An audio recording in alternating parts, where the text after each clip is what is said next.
Hey everybody, hardware again.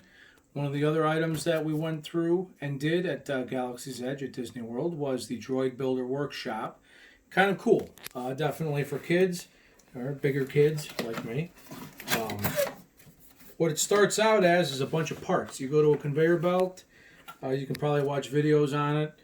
I unfortunately watch videos on everything, so some of the surprise and some of the awe walking into it was taken away. So maybe you don't want to do it. But there's two droids you can build. You can build a BB unit or you can build an R unit. There's different R units. You can have the R2. I think there's an R3 and an R4 depending on the head shapes that you can build. The legs come disassembled. The bottom leg comes disassembled and the head comes disassembled. And what it is you take this to a workstation once you pick all the colors and what you want. You take the body and all the parts, take it over to your builder station, and you screw the legs in.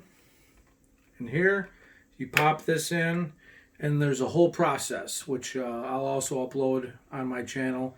My wife took the video of me doing it, and they pair it with the remote, and then your little guy actually moves. You can get him to turn his head. He will talk. Now this droid is set up as a first order droid.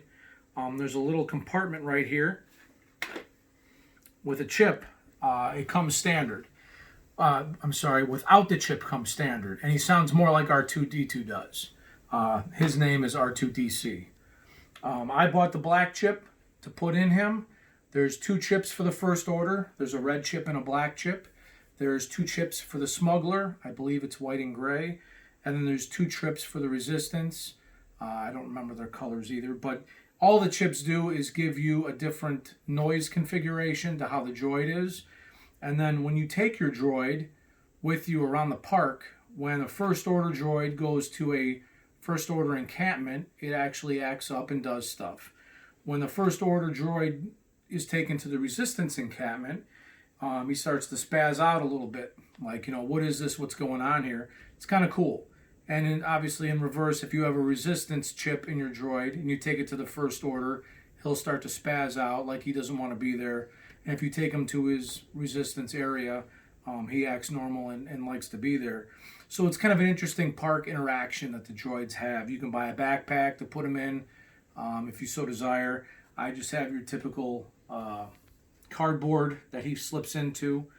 I didn't get the backpack, but there's doors. There's different configurations that you can buy for him in the store. My groups that I play with, our colors are black and purple. That's why his configuration here is black and purple. I initially set him up as black and white. These little arms can come out. If you remember with R2-D2, that's where some of his hidden arms and compartments were. These open up, clip back in. Some of these other panels just cover areas. These side panels on both sides, that one's a little tougher to do.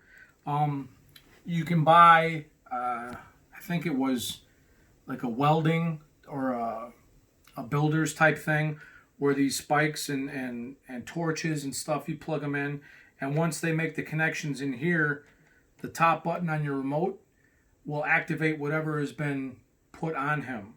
So if you have the torches and all that, I think it makes torch noises and whatnot.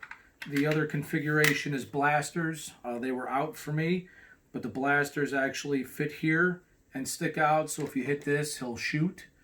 There's also the servant droid configuration like R2-D2 on Jabba the Hutt space barge, where it goes around the cone of his head and it has the drinks. And it has a little arm that comes out of the top that's supposed to do the serving. I saw an unboxing of that. It looks neat, but it's very sloppily made, and it kind of hinders when his head moves. So for me, that wasn't an option. I didn't get any of the extra peripherals on him at the time. I went through plenty at that time. But those are some of the things that you can do. The controller, I gave that like a 2. I mean, they could have done much better, but it does what it needs to do. You can go forward. Obviously, you can go backwards. He can turn. He can talk. I think he has about 6 or 7 different sounds that he'll go through. And then he has the head movement depending on which way you want to move.